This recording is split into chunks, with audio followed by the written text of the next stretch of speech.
Spider-Man Far From Home is really freaking good.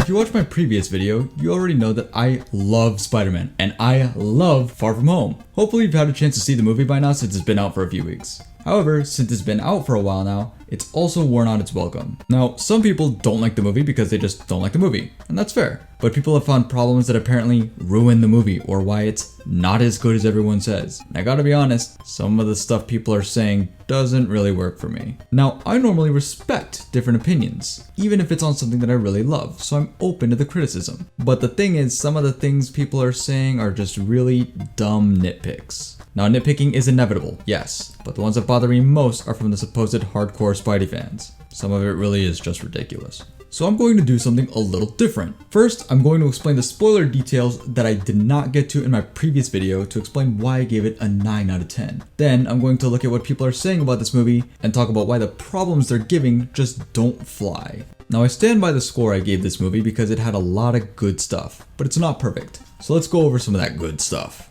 First up, MJ. I have to talk about her again because in my previous video I did not express how great she was in this movie. Zendaya brought a lot of charm to this version of the character. She does these subtle, awkward quirks in her performance. It's really cute. She feels like an actual person, which makes her chemistry with Tom really good. You'll have moments where they briefly make eye contact, then Peter will look away and MJ just smiles. It's really cute. It works. I like it. Another.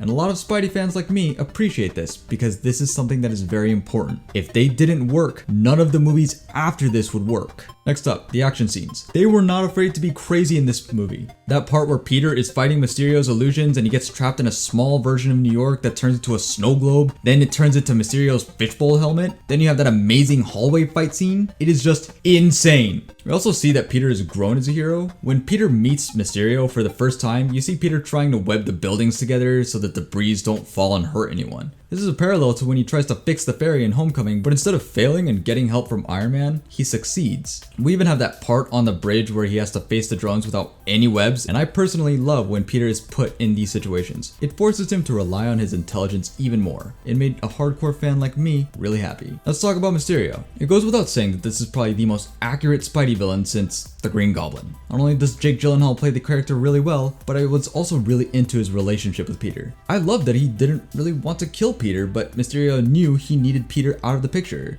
It works both ways too, because when Mysterio dies, quote unquote dies, Peter looks really sad about it because he cared about him and did his best to save him. It's just really good acting and chemistry with the entire cast. Now on that note, we're going to go into the stuff that I didn't really like. I mentioned in my previous video that Homecoming did one major thing better than Far From Home, and that's the villain. The Vulture reveal was not only a really good twist, but it was also great because it impacted Peter significantly in his personal life and as Spider-Man equally. It just tied all of that together really well. Now, it's not to say that Mysterio is bad. I already said he's great. He's without a doubt one of the best parts of the movie. It's just that Homecoming did this better, but that's okay. It doesn't bother me too much because the bar was set really high anyway. I still love how this played out. Another thing that wasn't so much of a problem for me, but something I was disappointed by, was that this movie didn't really show us anything on Peter's financial struggle. Apparently there was a scene in the movie where Peter sells his collectibles so he can afford to go on the school trip and get the gift for MJ. I really wish this was in the movie. Being broke is such a staple of Peter, and they did a good job telling us that when they introduced Peter to us in Civil War. It's just disappointing because I love when my Spidey movies have a lot of slice of life aspects to them. So this kind of scene was something that I would have appreciated. On that note, I also wish we got a bit of MJ's backstory a bit. Just a line or two to know a little more about her. This would have given her romance with Peter more purpose. Now I've also noticed that the beginning of this movie will give you a bit of pacing whiplash. The problem isn't that the beginning is super slow, it's just that it lacks proper flow when the pacing picks up. People have complained about this and I can definitely see what they mean. I still really liked the beginning of the movie and was very interested, but I could have done to have an extra scene or two so that the movie just flows a bit more naturally. Alright, now let's address what people are saying about this movie. Buckle up guys, this one's gonna be a real doozy. But before I do, let me reiterate that if you have legitimate problems with the movie, that is completely fine. Obviously the movie isn't perfect, but people are looking for reasons to hate this movie. They're saying that it's terrible, that it ruins their favorite comic character, or even that it broke them. That is not an exaggeration. People are actually saying that. And their reasons for hating the movie are just really dumb. Now I'm not saying their reasons are dumb simply because I don't agree with them. Like I said, some problems people are listing are things I can understand. For example, a big one is some of the people just don't find the movie very very funny, and that's fine. Humor is subjective, so that is valid criticism. Not all jokes are for everyone. I personally found this movie hilarious, but everyone has a different sense of humor. That's okay, but some of the dumb nitpicks people are saying, those aren't okay. The reason why is because these are coming from my least favorite group of the Spidey community, angry Spider-Man fans. Alright, now let's get started. Number 1, Iron Man Jr. Alright, let's just get this one out of the way since people have been throwing this out there since Homecoming, and they're still saying it after watching Far From Home. And when they do, all I can ask is, did we even watch the same movie? Peter's whole thing is getting out of Iron Man's shadow because people are thinking he'll take up the mantle, but he doesn't even want it. Hell, that's why he clings to Mysterio, because he thinks he's the next best superhero. One of the main arcs Peter has in this movie is gaining self-confidence. Now, humor me for a second. What is one of Tony Stark's biggest character traits? Probably the biggest character trait that he has out of all of them. Confidence. He's comfortable in his skin. That's something that Peter and a lot of kids his age lack. Part of his turning point is gaining that self-confidence. That scene on the plane where Peter is making the suit to AC/DC isn't him being the next Iron Man. No, it's Peter being inspired by Iron Man as he steps out of his shadow and becomes more of an individual. Because he now has self-confidence, he's more comfortable in his skin, and that's why he resembles Tony. Because he's going to do the best he can as Spider-Man, not Iron Man. That is the main thing Peter took from him. That scene that I mentioned earlier, where he runs out of webs, so he has to use a sign as a shield and a broken drone for a weapon? Yeah, that's him figuring it out and becoming more of an individual. That leads me to the next one. Number 2, Spider-Boy. People are saying that this is still just Spider-Boy and are wondering when he's going to become Spider-Man, that he should already be a man at this point. What? He's still in high school. He was 15 years old when he became Spider-Man in this universe. And in case you don't know, because maybe your only reference is the Raimi movies, he was only 15 when he got his powers in the comics. Peter still has a lot to learn, and he still has flaws that he needs to grow out of. That's what we see in this movie, especially with the confidence thing I brought up earlier. That's the whole thing with the Spidey senses, and that's why he gets it back when he does. Number 3, the way this movie handles the events of Endgame. A big problem I've been hearing is that people are mad about how this movie refers to Infinity War and Endgame and treats it like a joke.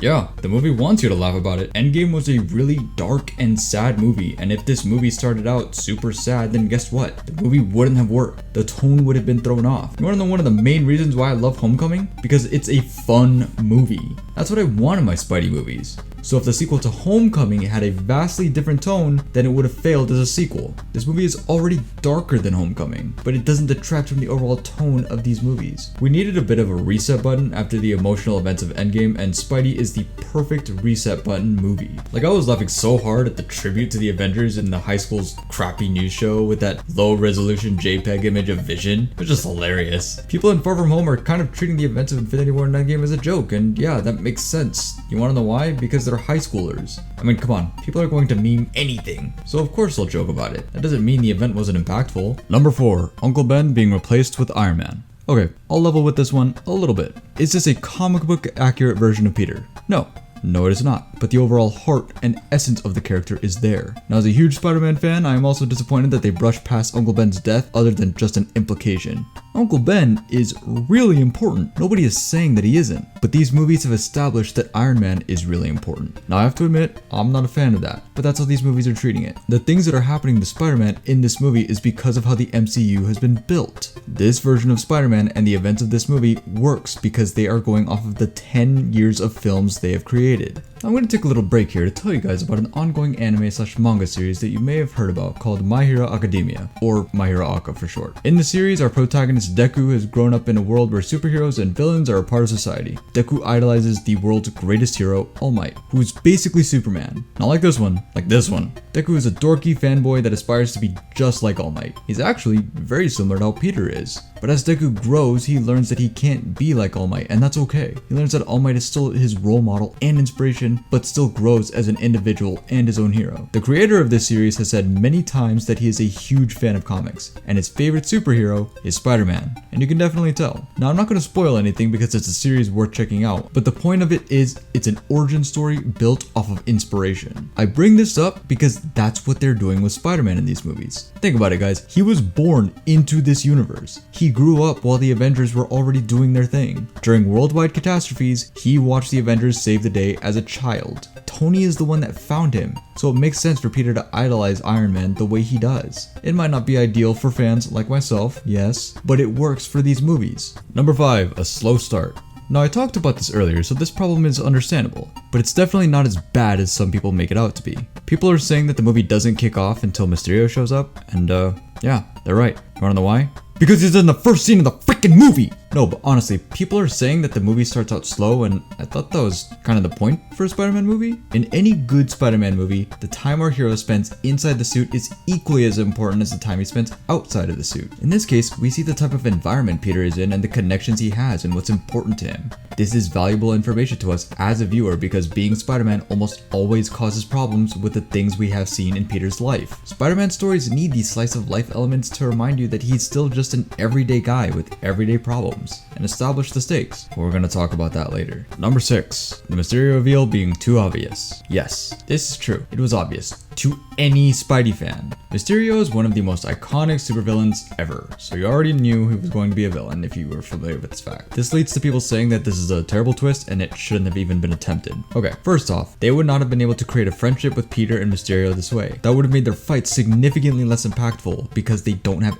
any sort of connection other than wanting to beat each other up. Second, this twist was still a fun reveal to a hardcore fan like myself, but huge for new fans too. Yeah, there are still tons of new fans. Now I'm going to tell you guys about a very good friend of mine named Miyu. Miyu knew nothing about Spider-Man until very recently, as in she saw Spider-Verse, she saw Infinity War, and Endgame, and that is it. When she showed interest in wanting to see Far From Home, I said that she needed to at least see Homecoming first because she hadn't seen it. We watched this movie 3 days before Far From Home came out. She actually knew next to nothing about Spider-Man other than the movies she had seen.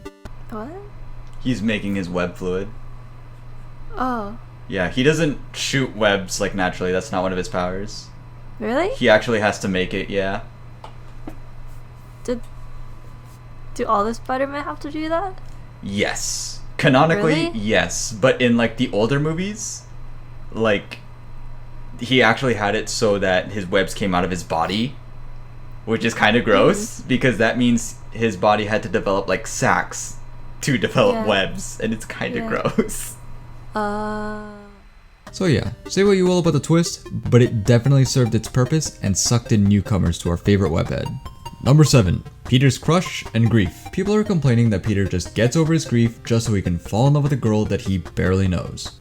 Excuse me? First of all, he doesn't stop grieving. He's still carrying the weight and loss throughout the entire movie. Just because he isn't sad all the time doesn't mean he isn't mourning. Peter's been back for at least a few months now, so it's not like it just happened yesterday. On top of that, you're telling me him liking MJ is out of the question? Peter, Ned, MJ, and whoever else got blipped out of existence, they missed 5 years on Earth and have to go back to high school, of all places. So it makes sense for the kids that were snapped out of existence to herd together since they're all in the same boat. And because they're all in the same situation, it's not out of the question for Peter to have a crush on MJ. And if you think he developed this crush on her really quick, let me remind you that they are high schoolers. At their age, romance and friends are like at the top of their priority list. Peter can have more than one trait. He can miss Tony and still like MJ. If anything, his grief would only make him try to cope by developing a crush on someone he's familiar with. Do you know how many crushes I had in high school? Like, a lot. And I'm not the only one. My point is, a crush can develop faster than you could say, oh boy, yeah. This is just such a stupid thing to have a problem with, which brings me to number 8. Peter's problems are not relatable.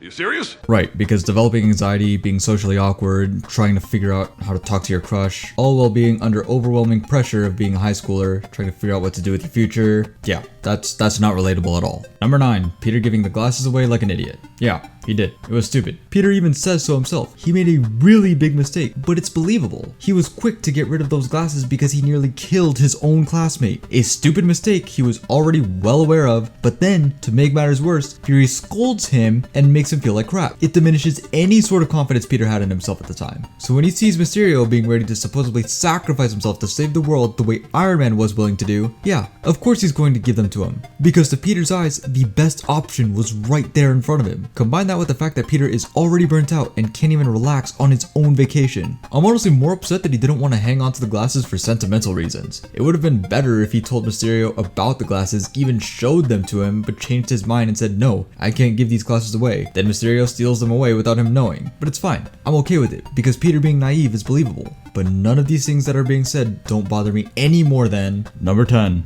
No stakes, not punished. There are some people that are saying that this movie had no stakes and that Peter wasn't even punished for giving Beck the glasses.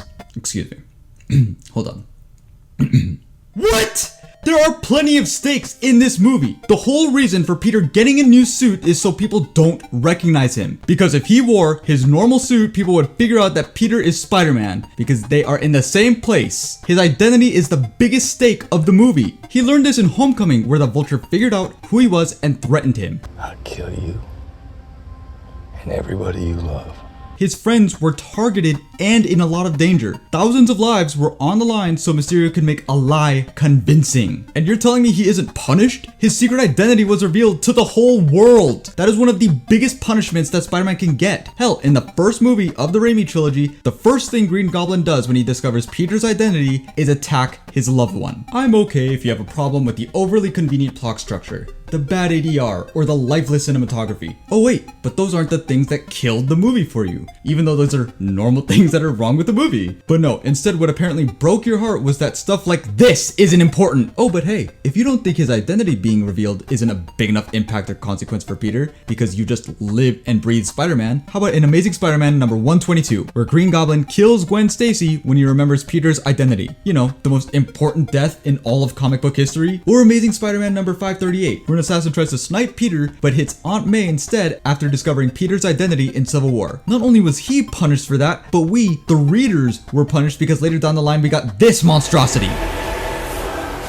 Or in Amazing Spider-Man number 698, where someone literally steals his identity. And then, to make matters worse, he also gets framed. Hell, in the first comic Mysterio ever showed up in, he frames Spider-Man. Getting framed is such a staple of Spider-Man stories. Analyze these movies like a normal frickin' person. There are actual stakes and actual punishments in this movie. Stop looking for things to be butthurt about. I'm sorry guys, I'm just gonna take a moment to...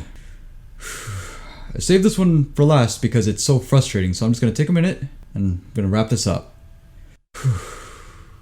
Look, it's like I said before, this movie isn't perfect. I still stand by the score I give. If you watch my previous videos, you'll know that I love when Marvel changes stuff up if it makes the movie better. This movie changes some things, yes, but it's with purpose. I've always respected the statement that Spider-Man means something different to everyone. There are perfectly good forms of Spider-Man media out there currently, but it is not okay to bash on them purely because it is not your version of Spider-Man. Now I'm going to leave you guys with something to think about. When you think of Marvel movies, you think Iron Man. He was the start of the MCU and has been the face of the brand ever since. When you think of Marvel Comics, who do you think of? Well, one of the big ones is Spider-Man. Kevin Feige has said that Spider-Man is the greatest hero of all time and has assured us that they are going to hang on to this character as long as they can, that they have very big plans for Spider-Man. So if you ask me, it seems like they are going to make Spider-Man the new face of the MCU. Since there is no more Iron Man, they're paving the way for him to get to that point. These movies aren't to make him the next Iron Man. They're doing this to tell you that this is going to be the new face of the MCU. Also, give us the Fantastic Four already. Please! You already teased us with the post-credits scene and those construction signs. Feige, please, with your infinite power and wisdom, I know the Fox deal went through. Please give us the Fantastic Four. It's a perfect time. Phase 4? Fantastic Four? Like, come on. Please, it's the perfect opportunity. It is literally right there.